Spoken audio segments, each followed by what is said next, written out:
15th sanction package on its way from Europe to Russia with love.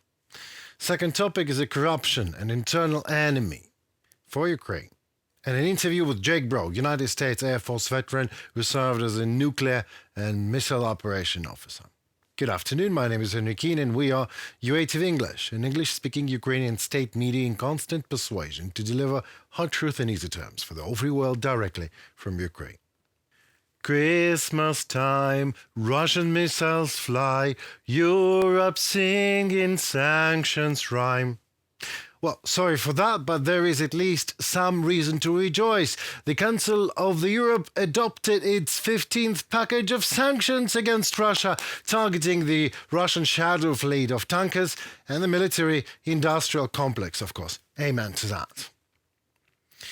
The new listings include 54 persons and 30 entities responsible for actions undermining or threatening the territorial integrity, sovereignty and independence of Ukraine. The statement read, Europe has imposed in general 15 packages of sanctions targeting the Russian state and economy in response to Moscow's full-scale invasion of Ukraine. This new package of sanctions targets shipping companies, helping Russia to sell its crude oil, filling Moscow's coffers amid the full-scale war.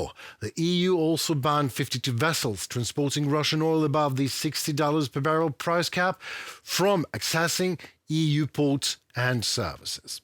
Russia has largely avoided the price cap by using the fleet of older, uninsured tankers, forcing the Western countries to tighten and refine the existing sanctions, closing the loopholes.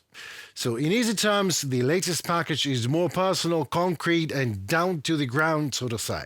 It further targets a chemical plant, a Russian airline company providing support to the military and several defense companies. For the first time, EU finally imposed full-scale sanctions including a travel ban and asset freeze on various Chinese actors supplying drone components and microelectronic components to Russia.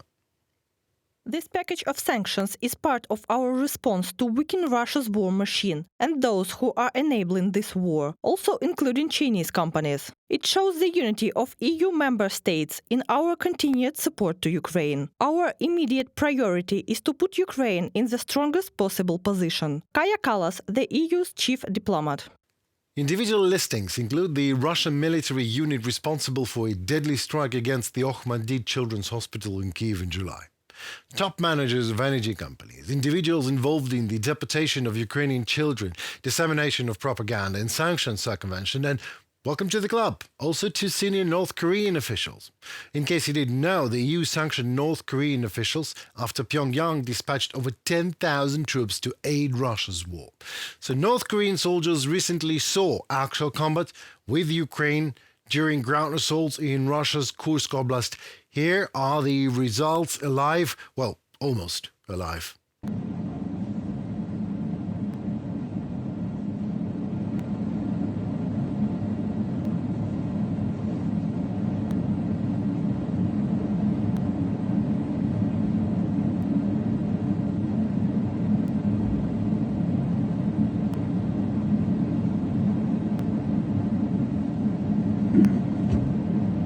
Telemetry lost.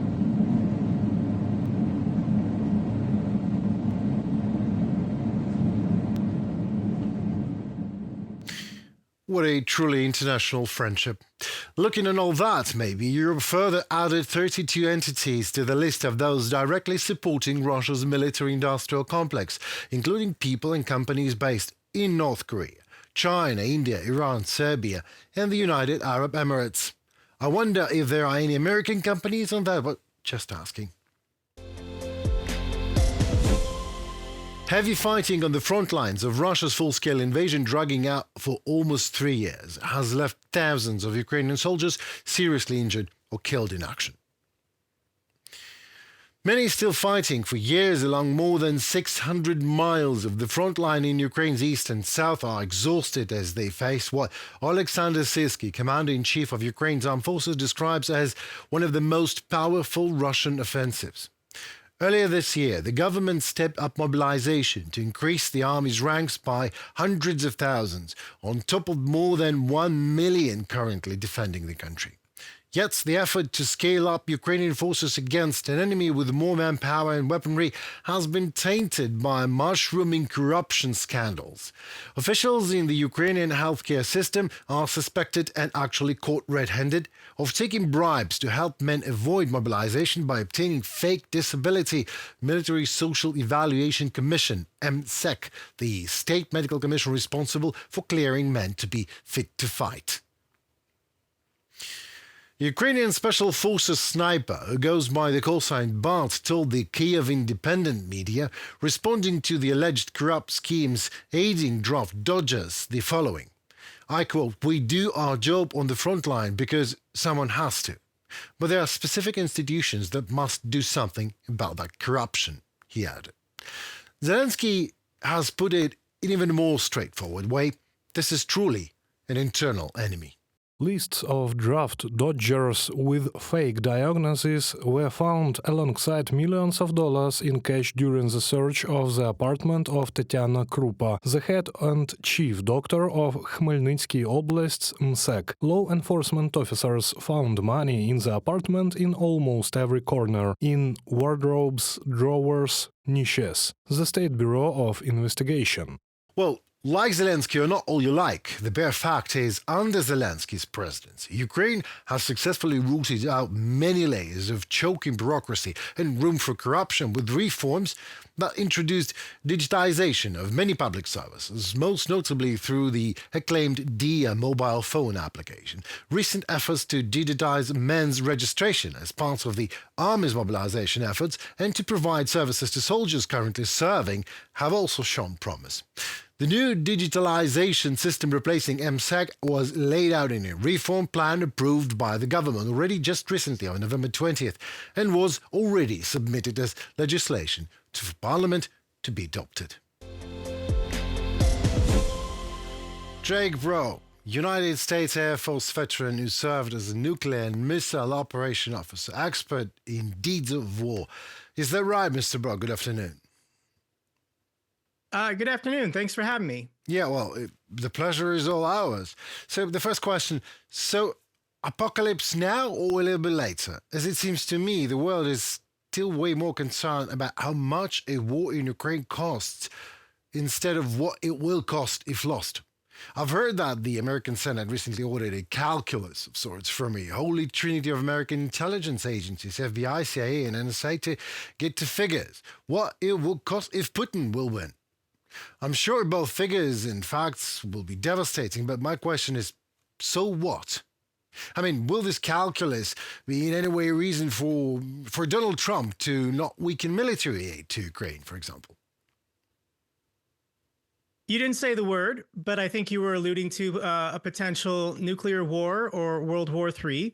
And on my channel, I've been making the argument the last 3 years that there's no benefit to the Russians using a nuclear weapon, either a tactical or a larger. And it doesn't matter where Putin thinks it might benefit him, it won't. The negatives will always outweigh the benefits, which is why Russia has not used nuclear war. So you're asking about future costs, both of the NATO alliance and specifically Americans. At the moment, politically, we seem to be returning to our isolationist roots. America was isolationist prior to World War I, prior to World War II. I hope that history is not repeating and we're not heading for a larger conflict, because it can be avoided.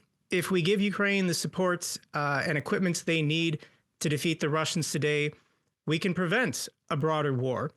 At the moment, Russia is trying to find allies, willing to fight for them, willing to fight with them. We're seeing these North Koreans entering the battlefield, frontline combat this week in Kursk. And you're correct. There's going to be think tanks. There's going to be cost-benefit analysis. The people who understand what the true cost will be if Ukraine falls, if Russia is allowed to absorb 40 million people and trillions in untapped resources, then Russia is only going to be in a better position and stronger for the next war. Putin is not done. He's not done after Ukraine if Ukraine can't hold.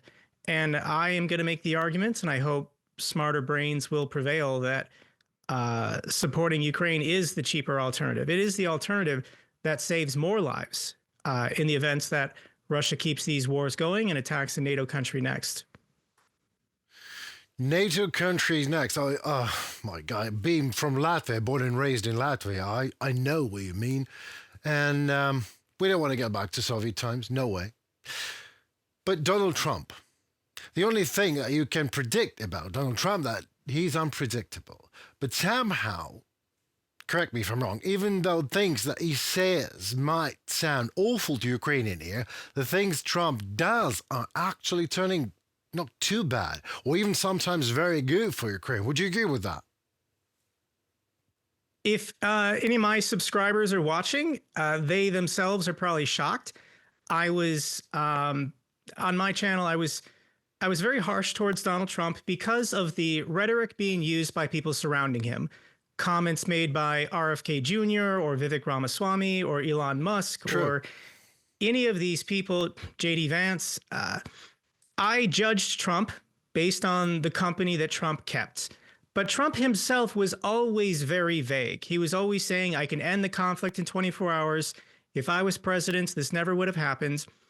And with American politics, this is probably true in other countries, but there's a difference between campaigning and governing.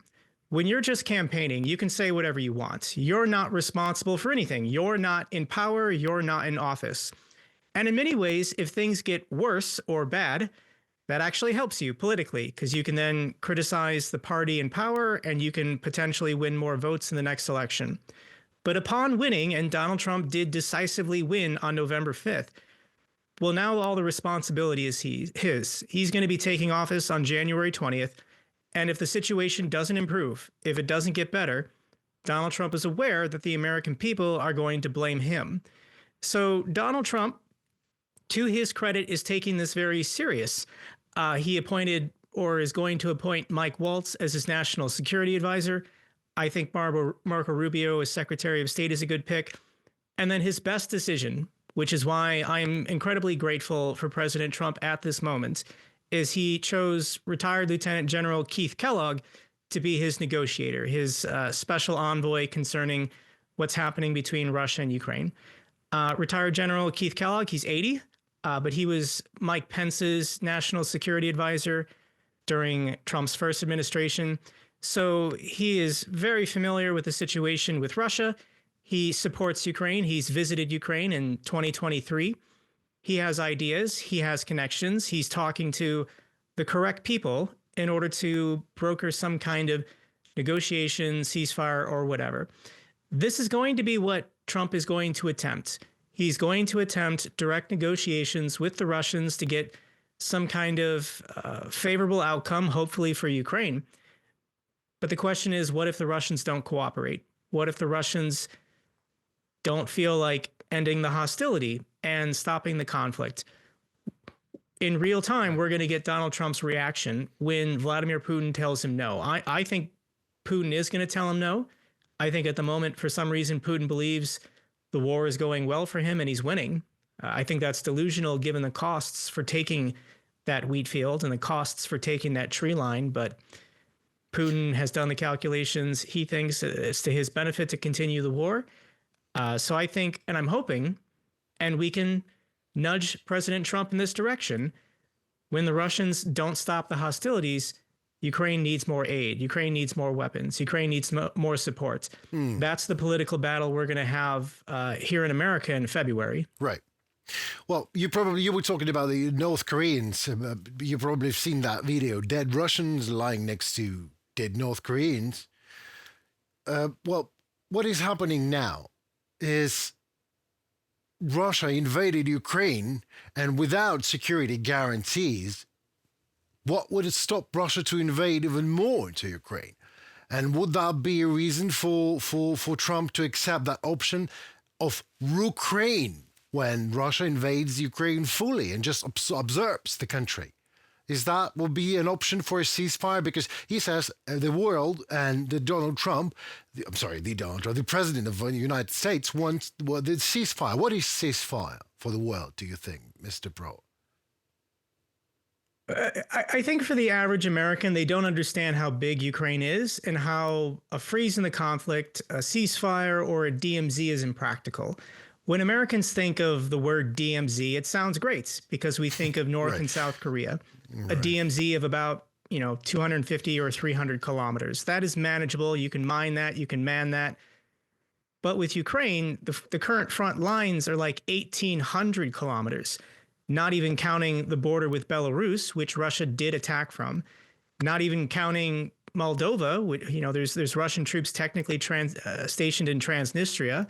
So the idea of freezing the conflict or a DMZ or it's not practical, and I think Donald Trump is eventually going to understand that. People like General Keith Kellogg, he's the president. He has to do what he says, but I think Trump is going to get frustrated in these meetings where he's going to be met with the harsh realities, the realities that Ukrainians face, the realities that the Biden administration has faced, and then we have to figure out what's a better alternative. If you just logically think through this war enough, you will come to the same conclusion that the only acceptable outcome will be that Russia withdraws all of their forces back to their internationally recognized 1991 borders. If any other outcome or scenario occurs, then this isn't over. It's just going to start up again in 2 years, 4 years, 6 years, whatever. Do the Russians have the capacity to get this war going again if there is a freeze in the conflict? And I think that's what Putin is going to dedicate the rest of his life to doing. How much longer will Putin live? 10, 15, 20 years of natural causes, who knows? But he's committed. He's never going to another UN General Assembly in New York City. He's never going to another G8 or G7 summits. He's never going to probably Davos in Switzerland again.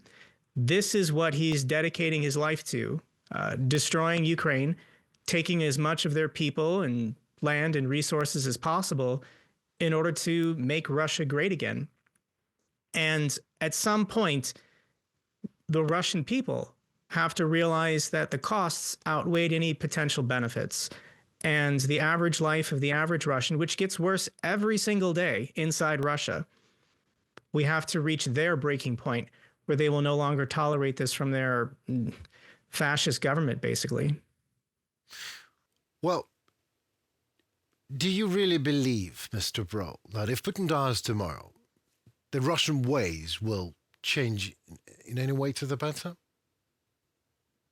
If Putin were to disappear by some means, I do think the oligarchs would have a conversation about, once again, costs and benefits. Right. I think to the average oligarch, they're not thinking about empire. They're not thinking about the glory days of the czars and trying to return Russia to their greatness or whatever. They're just thinking about dollars. They're thinking about their next super yacht. They're thinking about their kids being able to, go to Harvard or Yale or Oxford.